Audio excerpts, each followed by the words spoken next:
Welcome to Everything Life Coaching. I'm John Kim. And I'm Noelle Cordeaux. We are the founders of Lumia. And we're super passionate about all things coaching, and we want to share what we've learned from over a decade of coaching and training thousands of life coaches. Let's dive into the science and magic of coaching. Hello, everyone, and welcome to Everything Life Coaching. This is Noelle today. I am with one of our Lumia instructors, one of our Lumia mentors, one of the coaches of the Lumia team, Juliann Wiese. How are you today? Oh, just thrilled to be here with you. I'm excited. I'm excited as well. And the topic we're going to hit today is I'm really excited to unpack a day in the life of an executive coach. And that's you. Let's do some unpacking. Awesome. So, executive coaching is a term that is floated around a lot. And I think that for folks who are thinking about becoming a coach, this is an area where there's a lot of mystique.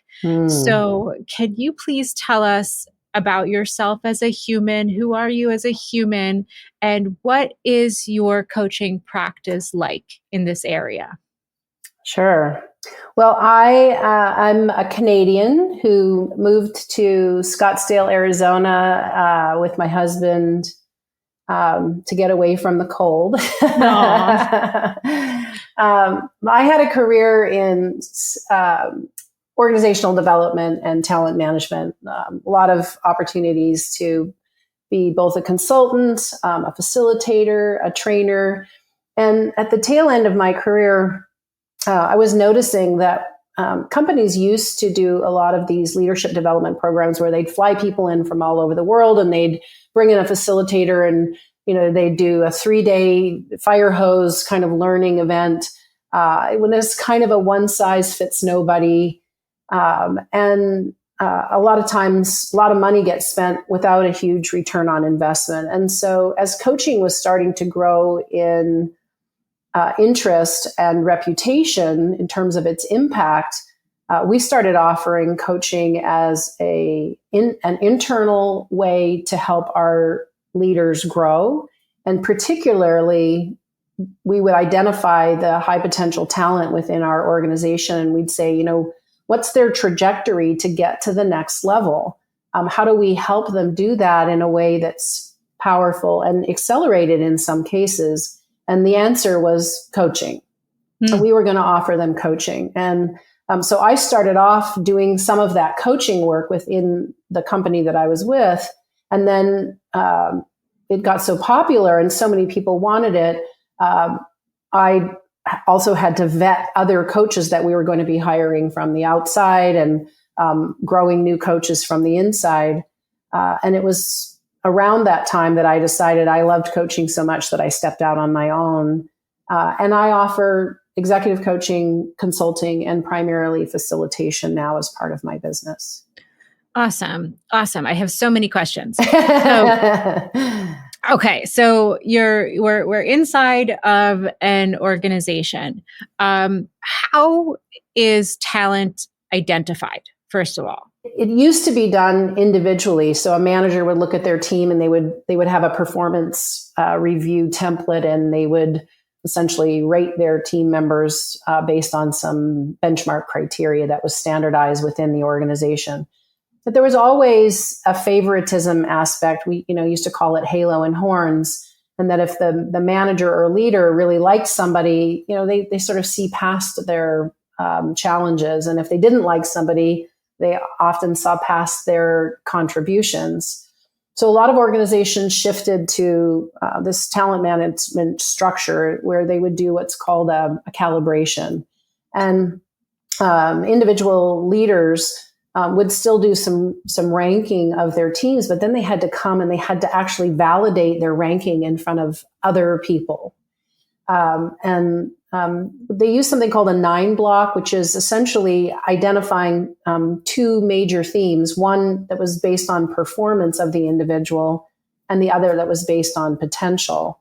And people who got in this 9 box, the top box on the right, meant they had high performance and high potential. And they were the ones who were going to get the lion's share of investment. So those were the people who were going to get identified for either these big leadership development programs and or coaching. And so that's now become more the standard, is to have the individual rank and then go to a calibration that's facilitated by someone to make sure that we're coming to some degree of consensus to eliminate that halo and horns effect. The bias, The bias, you bet. Yeah. So performance is pretty straightforward. But when we're thinking about a human in terms of potential, how does that show up? Yeah. Well, there's likely a variation here in terms of themes. So I'll try to stay within kind of what my own philosophy is around it. Part of the way it's described is, do you have the capacity to shift from looking down at your work and a small group of other people's work and making that effective? Do you have the capacity to do that at a broader level where you're going to have a much bigger impact and be required to have a much broader contribution to the organization? So, for example, there are lots of people who are incredibly talented at the job, right? So if you ask them to be an individual contributor, they have tasks and responsibilities, and they can hit it out of the ballpark and do an amazing job. But if they then get tapped for leadership or management, that's a completely different set of skills. And then sometimes it's antithetical to what they've been doing as an individual contributor. And it's a mistake a lot of organizations have made, right? Is, oh, you're really good, so let's put you in charge of 12 other people. And it's actually one of the reasons why executive coaching exists, is that as people ascend within organizations, the breadth of transition that's required is so significant that you could say it's a 180 from what they were doing that potentially made them successful and high performers. So when we talk about potential, we're really talking about, do they have the adaptability, flexibility, interest, resilience to make these gigantic shifts in what their focus is? So this is so enlightening. And something that I'm thinking about is my own experience becoming a CEO, and also what I absorb working with folks who are kind of in the change process, and then what I see taking place in organizations. And one of the key factors in that transition from potential upward is psychosocial behavior. That, as you were describing, the capacity to suddenly manage 12 people, that's a lot of social dynamics. Yes. That's a lot of psychosocial dynamics. How frank are conversations within these realms with folks about what is going to be required of them from a mental and emotional perspective to effectively engage folks? They're not frank enough, not often enough. That's certainly been my experience. And often, it's shortcutted, right? It's like, we've decided we're going to invest in you and we want to accelerate you and promote you. And they often paint one side of a very complex and multidimensional picture. And people get into these new roles, and this is where they fail a lot, because they didn't have someone helping them see that everything that really helped them be successful as an individual contributor probably won't be very helpful to them now that they have 12 people that are reporting into them. Yeah. Okay. So, thinking about how this works from a coach meets client perspective, you said there are some key areas where people typically fail because they weren't prepared adequately. As an executive coach, what's been your experience? At what point are you brought in? At what point do you intersect with folks? Is it organizationally driven, or is it the human who's saying, I'm in over my head? It comes in both forms. I would say the prevalence is higher that the org says, hey, we tap this person and we're not seeing what we expected to see. And they're overwhelmed, and we can see it, and it's often too late. What I would say is like there's been a lot of collateral damage done, and some companies, of course, get it right, and they provide coaching alongside the promotion or even in advance of it, so that people can do the heavy lifting and the work and understand the nature of the transitions that are going to be placed upon them prior to ending up with, this huge group of people that they now have to inspire, motivate, direct, etc. What do you work on with people when you executive coach? Yeah, a lot of different things, and a lot of similar things to what life coaches would work with people on. So it's kind of the full gamut. I think the biggest differences are I use a lot of frameworks, instruments, tools, mental models, and even a lot of content that I've learned from the ton of reading that I've done to really support and give the client a prompt to reflect from, something that is sort of a structure that we can come back to, because it provides for measurement, which in many cases is required by the organization, right? They're going to say, hey, we're going to bring you in. We want an executive coach for this individual, but we want to see movement and progress. And so the use of these tools and systems helps me make sure that we've got some benchmarks to start from, because as you can imagine, right, some of this stuff is subjective in nature. How do you ideally measure someone's progress as they're ramping up their ability to deal with conflict? How do you measure their ability to communicate in a way that inspires and motivates people? Like, some of those things have subjective qualities to them. And so having some set of tools to support that can make a big difference. And an example would be using a 360 model, other forms of self-assessment that allow people to, sort of rate where they're at right now, and then we can do it again later on in the engagement to see whether or not some of those things have changed. So many of our Lumia students listen to this podcast to keep them company as they prepare for their ICF evaluation. And what I'm hearing from you is a really interesting rundown of how sponsorship works. Yeah.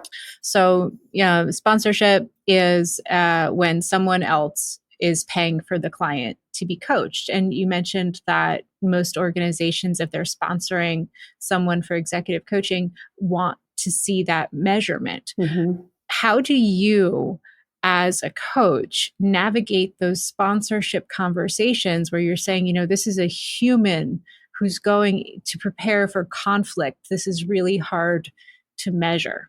Yeah. Well, let me talk about the sponsorship conversations first. They're incredibly important to get right. And I'll often start off by meeting with the sponsor and doing a discovery with them. What brought this to, for you to reach out to get a coach? Like, give me some history. I want to know some of the context for lots of different reasons. I want to know how well it's been communicated to the client, the potential client.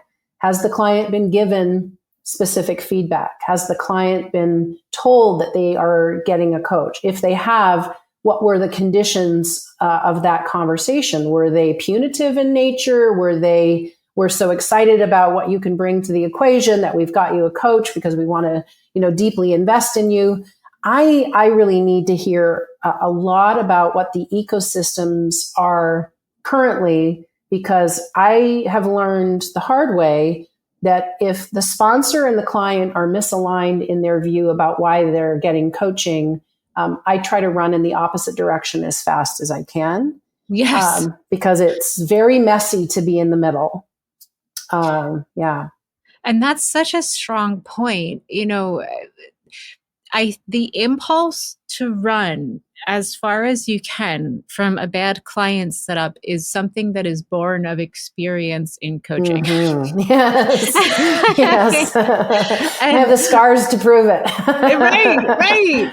And, for our listeners, I really want to highlight this, because when we first start out, there's this impulse to be chosen. Mm-hmm. So how have you learned to balance the validation that comes from your services being sought after, and really looking at a contract and saying, I don't think this is going to be a good experience? Yeah. Well, it's important that everyone knows, right? When you do this kind of work, there's a lot of financial reward to being an executive coach, but it comes along with also a tremendous amount of pressure. And you're really only as good as your last gig. So if you've been able to support someone through positive change, and the sponsor and the client are aligned, and they move along that continuum, and then they have really positive things to say about the experience, the likelihood of you getting another client there is very high. And that's happened to me in the last 10 years over and over again. But I've also had the opposite happen, where I didn't do a very good job. This was early on in my career. I didn't do a very good job of really digging in with the sponsor. So I did a better job of contracting with the client, but I didn't do a good enough job with the sponsor. And then the lack of clarity becomes, like a train coming at you at 75 miles an hour, because, they reach out to you and say, hey, nothing's happening. What are you doing? Are you wasting our time and money? And it's often because, again, you didn't spend enough time really discovering what's on their mind. What are their expectations? How are they looking at this? What kinds of measurements did they have on their mind? And how aligned are they with, what the client's feeling? So now I have to do a deep discovery with both parties, both the sponsor, and sometimes there's more than one sponsor, Noelle. You know this, right? Sometimes HR's in the middle and there's a leader up above HR. And so now we've got two sponsors weighing in, plus the client. I have to meet with all three of those people to find out, are they singing from the same, song page, or are they all different? Because when they're all different, it doesn't mean it might not be possible for me to help catalyze some alignment. That can happen. It's not been the majority of my experience. The majority of my experience now is, if I feel that misalignment, I tell them that, thank you so much for the opportunity. My calendar's too full right now. Sure. Yeah, fair. So when you're in a situation where there's more than one sponsor, do you set a separate sponsorship agreement with each entity? Typically not. Typically there's two for me. One is a contract that's with the sponsor, right? So that's got a lot more of the financial pieces in it. But it also talks about expectations and, measurement that we may use through tools and models and things like that. And then the agreement that probably most of the coaches who are listening are familiar with, it would be direct client to client. That still happens as well. But I may have three different meetings, sponsor one, sponsor two, and then the actual client. But then I also will often bring the two sponsors together for the contracting meeting, right? So now we come together, we're all talking to one another at the same time. And I'm doing what I hope is a definitive job of clarifying that we're all in agreement about the language that's baked into that contract. This is so valuable because it is shedding a light on skill sets that sit alongside the actual craft of coaching when you're in this space. Yeah. Yeah. There's a lot more to it than maybe meets the eye. The coaching is certainly, I think, the meatiest part of it. Being able to have these conversations that, in some cases, can be like filled with a little bit of tension, and being able to navigate through that to get the level of clarity required, it's important. Yeah. So, what does a typical day look like for you, or maybe a span of typical days? Yeah. Well, I try to keep my hand in the things that I've built up over a period of time as what I would consider to be strengths. One of them is facilitation. So I teach classes for Lumia, and I'm also a mentor coach for Lumia. So a portion of my week is doing those things. I also do some third party work. So I've been able to collaborate with several organizations that do leadership development programs, some of them just for women and some of them for mixed gender. And alongside those programs where they come, and now, of course, we're on Zoom. It used to be that I was in person, but now we're on Zoom, and I'm doing some facilitation. And then we also offer them one-on-one coaching as part of those programs. So, and then I have my own direct clients that come to me through my network, and I coach them. So I'd say, busy weeks are a little bit of all of those things, and the quieter weeks are, primarily coaching and instructing for Lumia.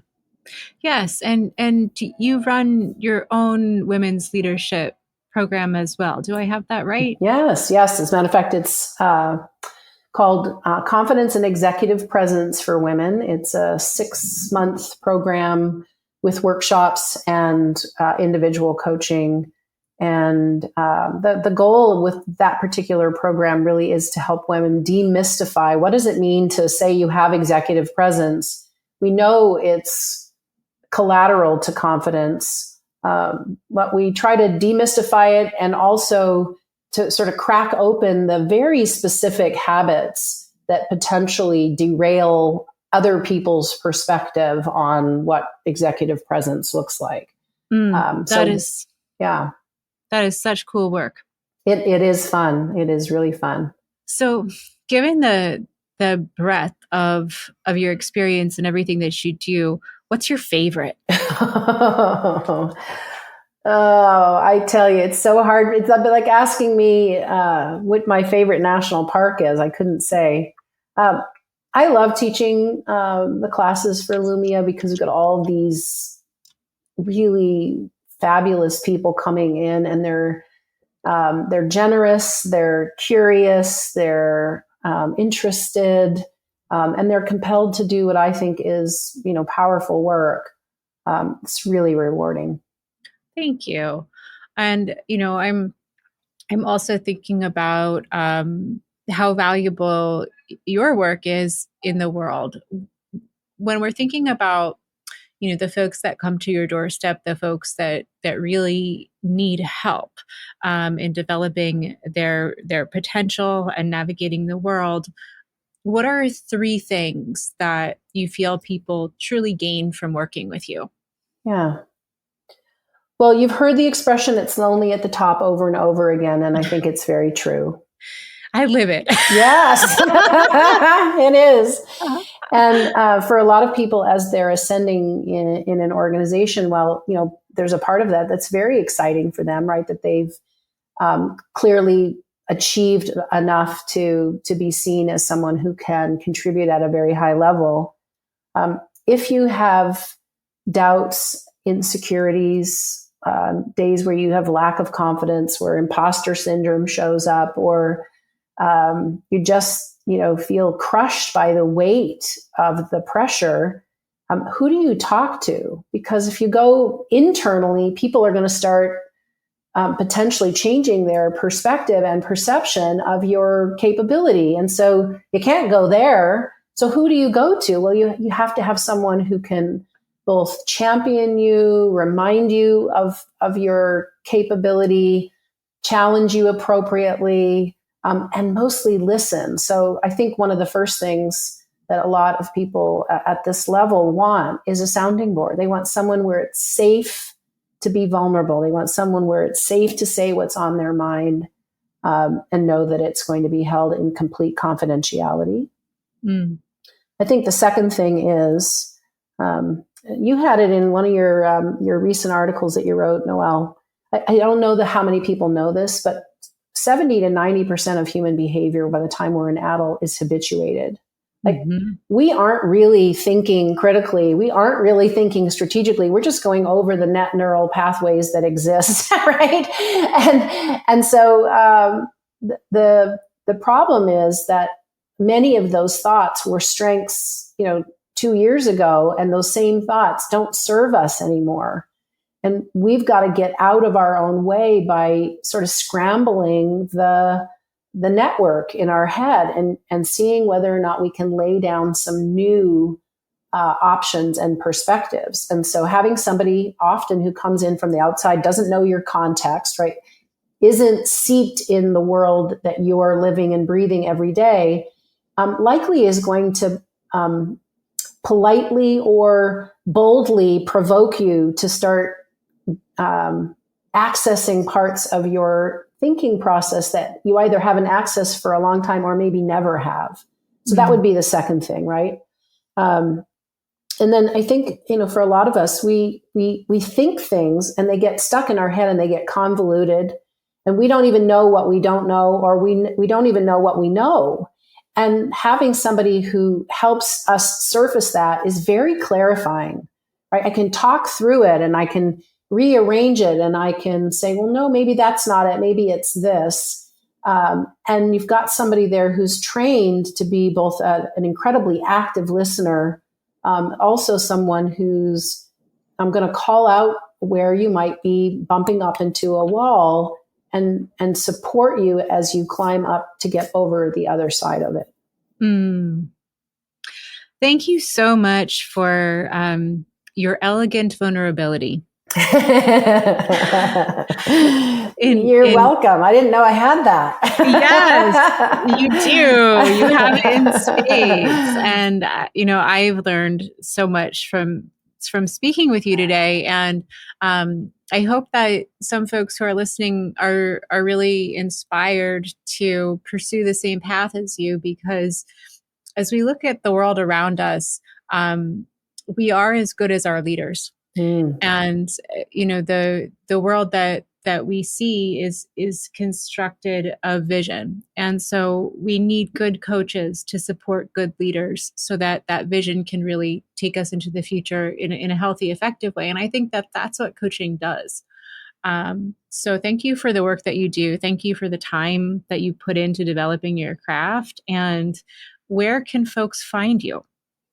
Well, 2 places. They can find me on LinkedIn, and that's the social media spot that I hang out in most. And then my website. Awesome. Yeah. Awesome. And we will put these in the show notes so that folks can reach out to you with questions, with asks. And of course, in our Lumia classrooms, we're honored to have you. Well, thank you for having me here today. It was super fun, Noelle. It was super fun. It was super fun. We'll do it again. There's so much more to talk about. Thanks for listening to Everything Life Coaching. If you're feeling the draw to become a coach, head to lumiacoaching.com/everything. Explore a new career that brings fulfillment, gives you a true sense of purpose, and a bold community to do it with. Lumia is ready to equip you with the tools, training, and community you will need to reach your goals. If you're ready to build a unique coaching business on your own terms while making an impact on the world at large, Lumia is the next bold step in your coaching journey. That's lumiacoaching.com/everything. And hey, if you're waiting for a sign, this is it.